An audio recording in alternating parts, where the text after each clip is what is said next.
Dhanil Anzar Simanjuntak adalah seorang politikus dari Partai Gerakan Indonesia Raya atau Gerindra.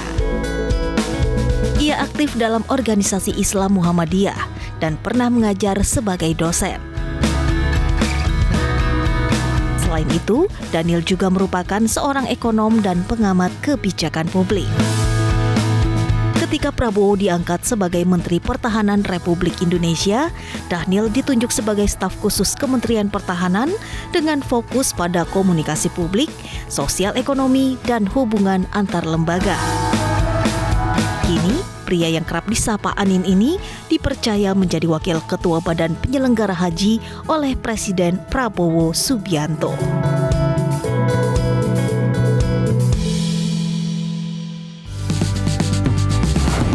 Jelang pelaksanaan ibadah haji 2025, sejumlah persiapan dilakukan Badan Penyelenggara Haji. Pemantauan, pemeriksaan, sejumlah layanan jamaah menjadi sorotan, diantaranya adalah akomodasi hotel, kemudian layanan konsumsi hingga fasilitas kesehatan. Dan khusus untuk pelayanan hotel, kini telah disiapkan 205 hotel di Mekah dan sebanyak 95 hotel di Madinah. Wakil Badan Penyelenggara Haji Dhanil Anzar Simanjuntak bahkan turun langsung ke lapangan untuk mengecek atau memeriksa seperti apa persiapan penyelenggaraan haji tahun 2025 dan memastikan layanan jamaah dapat terakomodir dengan baik. Lantas terobosan apa yang akan dilakukan seorang Dhanil Anzar Simanjuntak dalam menyongsong perubahan tata kelola haji jamaah Indonesia yang memiliki jamaah terbesar di dunia? Bersama saya Anisha Dasuki dalam 30 menit bersama Kabinet Merah Putih.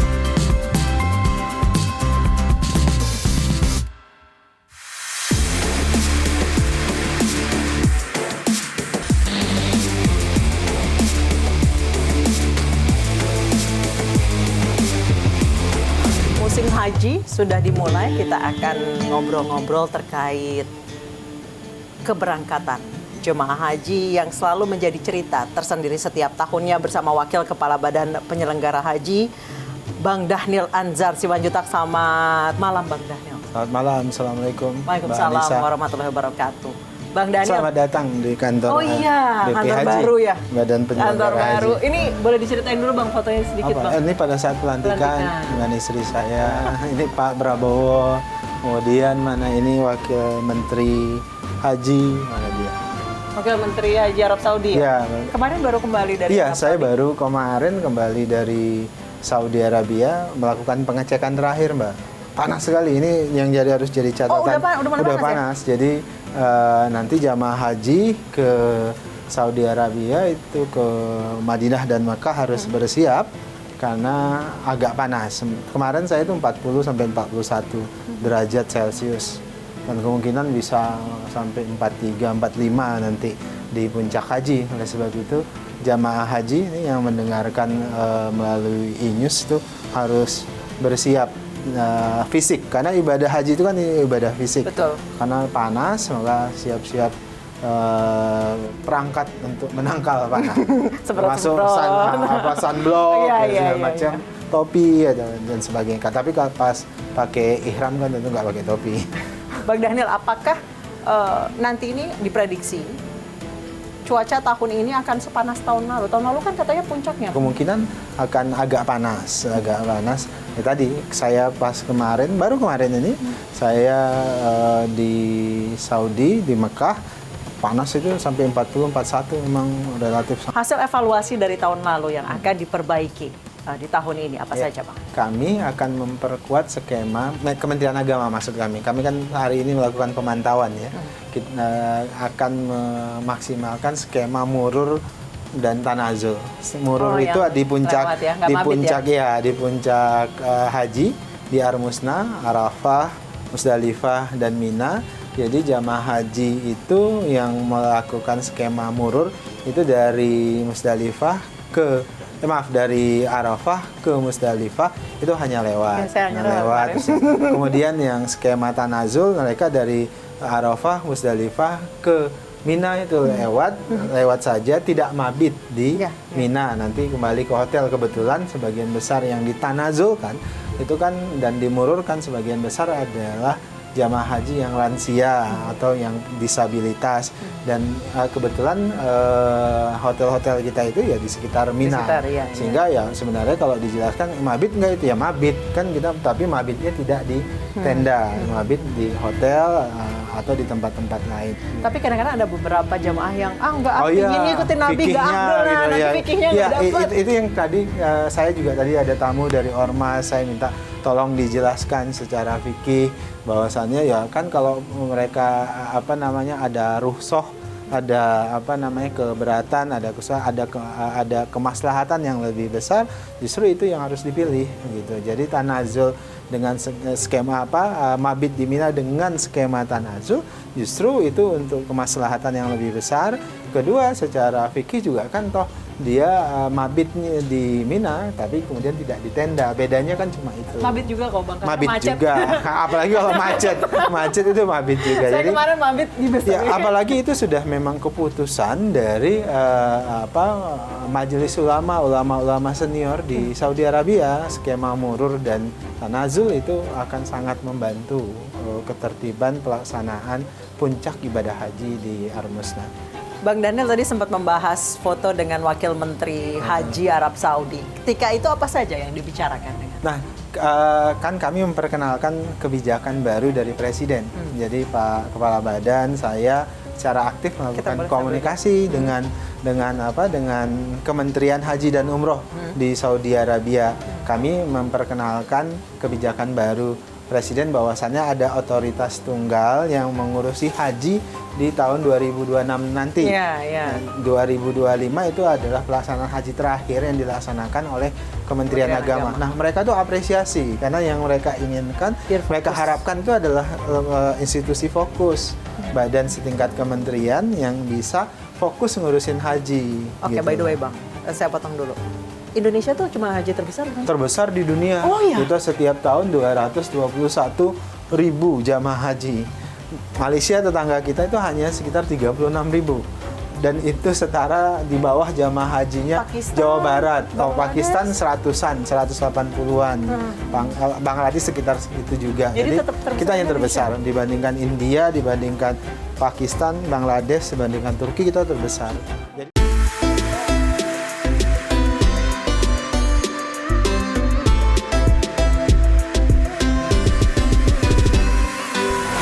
Oke, berbicara soal haji, yang selalu menjadi kendala setiap tahunnya ada dua, Bang. Ya, Pertama apa soal itu? biaya, kedua Oke. soal antrean.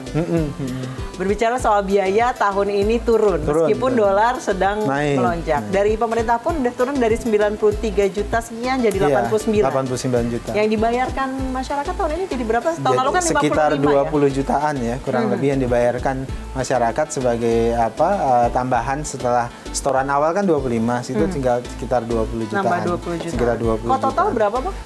Totalnya yang dibayarkan masyarakat nah. sekitar 55 jutaan, BPIH namanya. Tahun Itu lalu tuh sekitar 56 ya? Hah? Tahun lalu tuh Iya, 56. sekitar 56. Jadi turun. Kenapa bisa turun? Memang perintah Presiden harus turun. Kenapa? Karena Presiden tahu persis banyak inefisiensi dalam pelaksanaan haji. Apa saja tuh yang Misalnya catering. Catering itu tadinya satu porsi makanan satu hari kita bayar sekitar 17 real. Nah, sekarang ditekan jadi 15 real, tapi tidak mengurangi kesehatannya, menunya dan segala macam. Jadi ada bagian-bagian lagi lah yang kemudian ditelusuri dan bisa diefisiensikan. Nah, ke depan juga perintah Presiden, karena bagi Presiden ini belum ideal.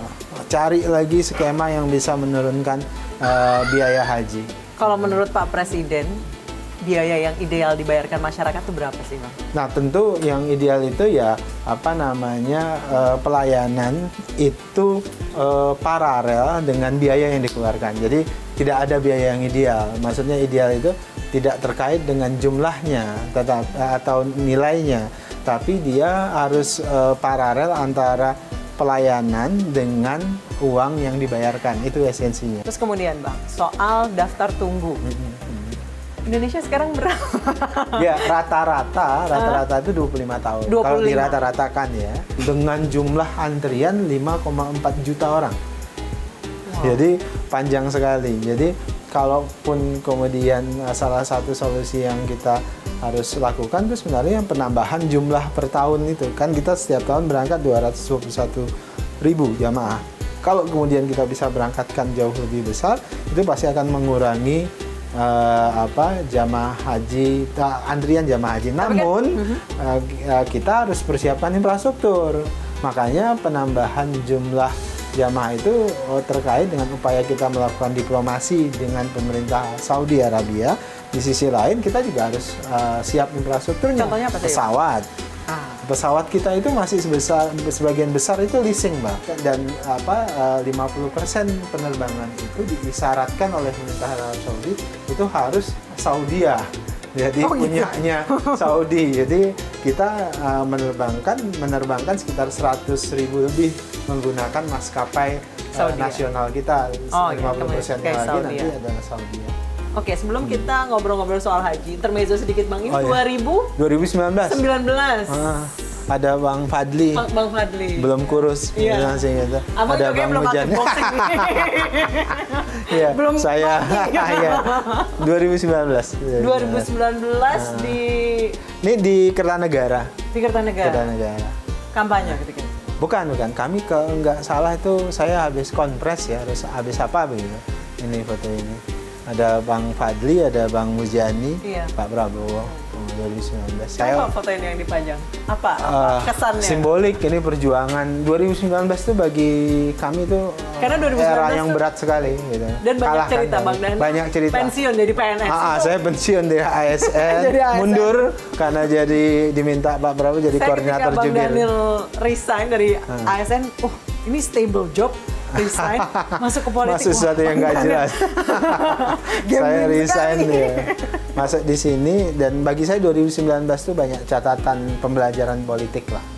Makanya foto 2019 yang dipasang di sini. Oke, Bang Daniel kita balik lagi. Sekarang tuh banyak orang yang haji mandiri dalam tanda kutip. Naik sampan, naik getek, naik jalan kaki, naik sepeda, naik motor.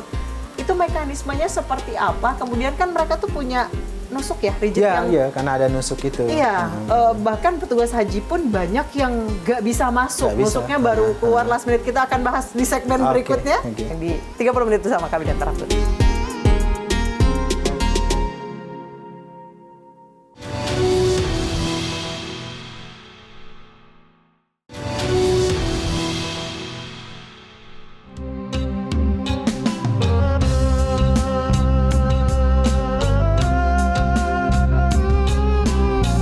Banyak cara dilakukan untuk dapat pergi ke Tanah Suci Mekah.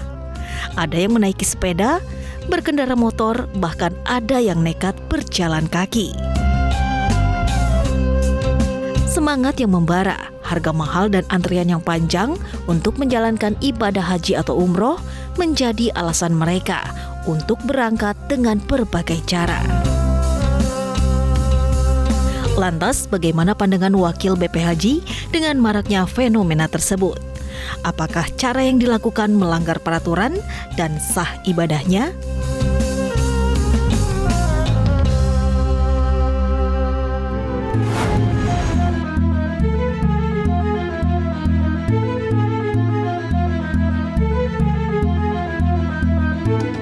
Bang Daniel, tadi terkait kita menyambung. Fenomena haji-haji unik. Jalan kaki, naik getek, naik sampan, naik motor, jalan kaki, naik sepeda. Itu gimana? Ya apapun kendaraannya selama dia punya visa haji nggak ada masalah kan. Selama punya visa haji itu aja. Tapi kalau kemudian dia tidak memiliki visa haji itu ilegal.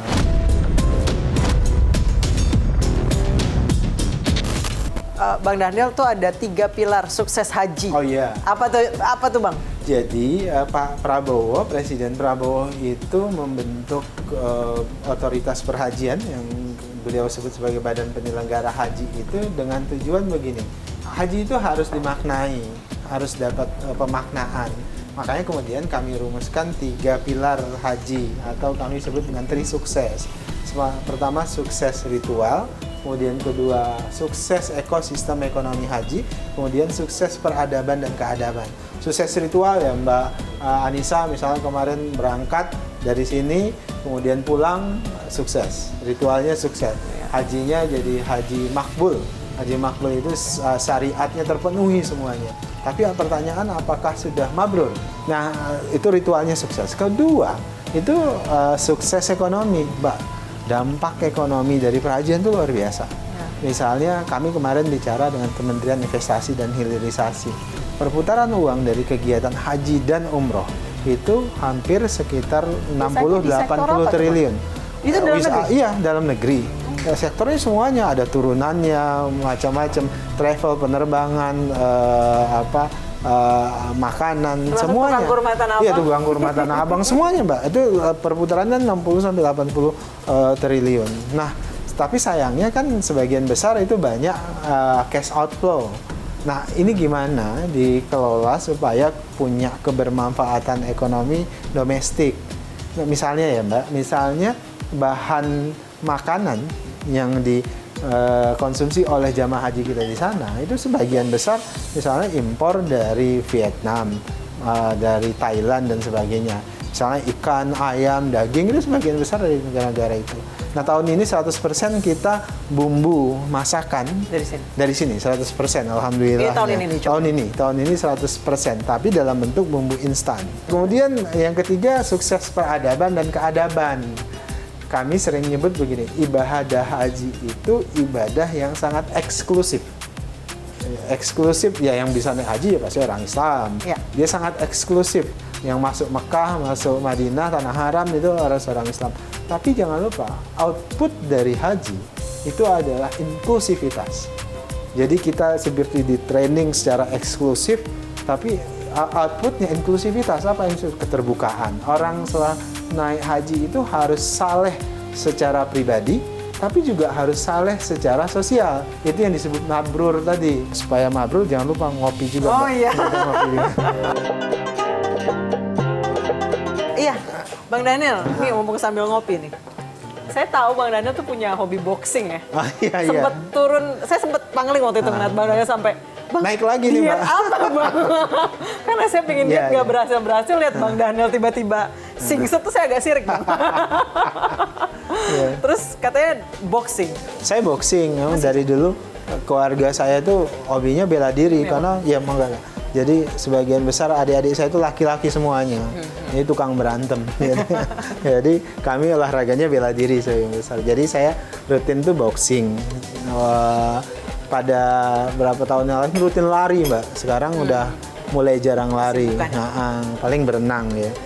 Olahraganya ya itu. Tapi yang tak selalu boxing karena di rumah ya itu tadi latihannya. Sekarang masih sempat? Masih. Saya pulang biasa malam boxing, berenang, kemudian kadang-kadang jalan kaki.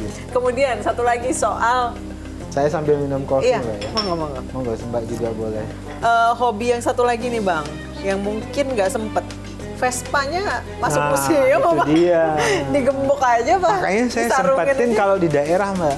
Oh. Jadi kalau di daerah, karena komunitas Vespa ini di setiap daerah Indonesia itu ada, dan saya punya teman semua di daerah, karena saya pembina SOG namanya, Scooter Owner Groups. Kita punya di seluruh Indonesia, bahkan di luar negeri. Jadi kalau misalnya saya ke satu daerah, saya bilang kalau ada waktu kita Vespaan ya. Saya Vespaan. Ada berapa, Pak? Kalau Vespa saya awalnya 5, sekarang tinggal 2, Mbak. Astagfirullahaladzim. Karena istri saya ngomel, kata istri saya itu ronsokan apa gitu loh. Jadi orang kan nggak tahu bahwa orang kan kalau ngelihat, wah ngomel sih. Iya, orang ngelihat ini Vespa rongsok apa segala macam, dia nggak tahu itu. Tahun berapa sampai tahun berapa, Pak? Ada yang tahun 61, ada yang 72, 74. Kan kemarin saya 2 Vespa saya itu saya lelang, Mbak. Saya lelang ketika istri saya bilang udah itu dijual aja, timbang yang jual istri saya kan bahaya. Kalau dia yang jual harganya 20 juta, dia jual 5 juta kan, Kak. Nanti, Pak. Karena dia bilang ini rontok gitu. Saya jual Vespa saya, Mbak. Saya 2 itu karena istri bilang udah dijual. Akhirnya saya cari, oh ya saya lelang aja. Saya lelang Vespa, tapi saya lelang untuk Palestina. Bang Daniel, pesan kita untuk closing, hubungan yang bisa ditarik, filosofi yang bisa ditarik antara Vespa dengan kepengurusan haji ini kayaknya Iya. hampir sama ya Pak. Iya. Mungkin boleh Bang. Itu tadi, haji itu adalah ibadah eksklusif, sangat eksklusif, karena hanya orang Islam tentunya bisa naik haji, dan ibadah itu eksklusif, bahkan di rukun Islam dia rukun terakhir, Terakhir, rukun dan ke-5. ada kurungnya? Iya. Bagi yang mampu? Bagi yang mampu, yang istitoah. Jadi sangat eksklusif tuh Mbak. Jadi nggak semua orang wajib melaksanakan haji, dia hanya untuk yang istitoah. Dan di pelaksanaan ibadah haji ada dimensi kesabaran, harus sabar. Namun output dari berhaji itu tadi saya bilang inklusivitas, kemabruran itu dia ada solidaritas sosial di situ, ada kepedulian sosial di situ. Artinya kita soleh secara pribadi, sholat kita semakin tertib, tapi sholat kita yang tertib itu harus paralel dengan kesalehan sosial kita, lebih peduli dengan lingkungan kita, amal soleh kita lebih banyak, kemudian peduli dengan negara dan sebagainya. Nah, Vespa gitu juga Mbak, dia sangat eksklusif. Orang yang bergabung dengan komunitas Vespa itu pasti eksklusif. Hanya orang-orang yang suka benda tua ini. Ini Vespa tua yang dimaksud saya Mbak. Nah, dia sangat eksklusif, tapi bagi kami outputnya itu inklusivitas. Harus punya solidaritas yang kuat, sabar, kemudian kecintaan yang penuh terhadap terhadap benda yang kita cintai itu. Makanya saya suka bercanda kan ke istri saya bilang bayangkan loh, Vespa ini udah tua, udah dia suaranya cempreng segala macam, itu aja saya sayang, apalagi kamu.